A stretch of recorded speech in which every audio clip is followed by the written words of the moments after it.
तर पुण्यामध्ये आज पावसाची विश्रांती, पूरस्थिती नियंत्रणामध्ये. सिंहगड परिसरामधील एकता नगरमधील वीज प्रवाह जो आहे तो सुरळीत करण्याचा प्रयत्न त्या ठिकाणी सुरू आहे. तर पालिकेच्या कर्मचाऱ्यांकडून साफसफाईला देखील सुरुवात करण्यात आलेली आहे.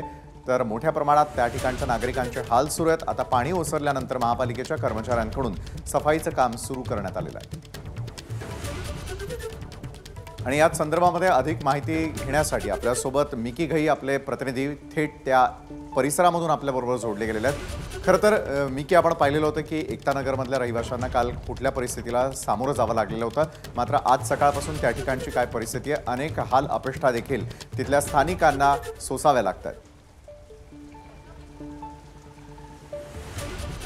अगदी जर आपण बघितलं तर काल पुण्यामध्ये जो मुसळधार पाऊस झाला त्यानंतर पुण्यातील जे सखल भाग आहेत, खास करून सिंहगड, एकता नगर या परिसरामध्ये जवळपास 15-20 फूट पाणी इतकं साचलेलं होतं. जिथं मी आत्ता उभा आहे तिथं देखील 15 फूट, अर्थात ही जे समोरचं दुकान बघतोय आपण पूर्ण पाण्याखाली होतं.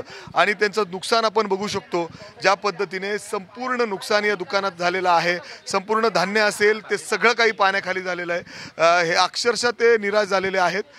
जर आपण बघितलं मध्ये काय झालंय, काय राहिलंय दुकानात? काहीच नाही राहिलेलं दुकानात. कडधान्य, धान्य सगळं नुकसान झालंय.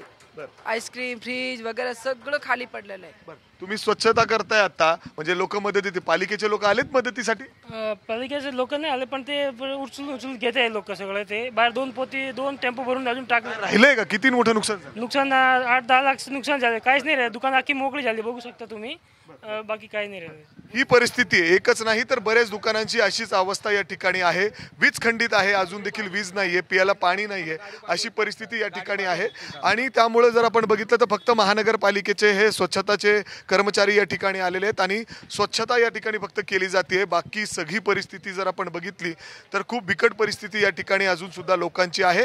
कारण लोक प्रचंड नाराज आहे प्रशासनावर, कारण प्रशासनाकडून कुठलीही मदत या ठिकाणी होताना दिसत नाही, अशी तक्रारी त्यांच्याकडून या ठिकाणी केले जात आहेत. मी बाकीचे दुकानं दाखवतो, कारण इथं सुद्धा सगळं पाणी होतं, लोकांच्या घरात पाणी गेलेलं होतं. बाबा, तुमचं दुकान आहे, काय अवस्था काय आहे? हे बघा ना, आता काल दिवसभरात 2 वेळा पाणी येऊन गेलेलं आहे.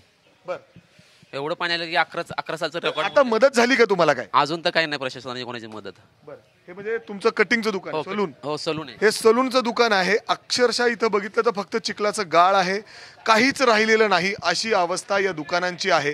मात्र कुणीही या ठिकाणी मदतीसाठी आलेलं नाही. वीज नाही, प्यायला पाणी नाही, वापरायला पाणी नाही, अशी परिस्थिती या ठिकाणी आहे आणि लोक प्रचंड नाराज आहेत. तुमचं देखील दुकान आहे, काय झालंय? दुकान यांचंच आहे, परंतु हे माझे मित्र आहेत. कालपासून आम्ही सगळं साफ करतोय, परत पाणी येत आहे आणि पाणी असं येतं की पूर्ण भरूनच जात आहे ते. आणि त्याच्यामुळे कसं होतं, त्या पाण्याबरोबर जो गाळ येतोय म्हणजे काहीच शिल्लक राहत नाहीये. बस जी पोटं जी आहेत ते ह्याच्यावरच चालतात दिवसभर. जर कमीत कमी 40 ते 50 दुकानांचं नुकसान झालेलं आहे. प्रशासन काय लक्ष देत नाही आणि आम्हाला काल काय कल्पना नव्हती. रात्री 3:30-4 वाजता अचानक पाणी सोडण्याचा प्रशासनाने निर्णय घेतला. प्रशासन कधी पण दुर्लक्ष करतं सगळ्या गोष्टीला आणि त्रास होता नागरिकांना. अगदी त्रास सहन करावा लागतो. फक्त साफसफाईचे कर्मचारी आलेत, इतर कोणी आले? काय काय त्रास होतोय सध्या? कालपासून लाईट नाहीये, कोणाच्याही घरात पाण्याचा एक थेंब नाही राहिलेला आहे. कुठलीही सुविधा अजूनपर्यंत पूर्ण उरत झालेलीच नाही आणि कुठलीही आम्हाला मदतही भेटत नाही. नक्कीच मिकी, अतिशय विदारक परिस्थिती आपल्याला त्या ठिकाणची पाहायला मिळते आणि या सर्व घडामोडींवरती तर आपलं लक्ष राहणारच आहे. एबीपी माझा, उघडा डोळे बघा नीट.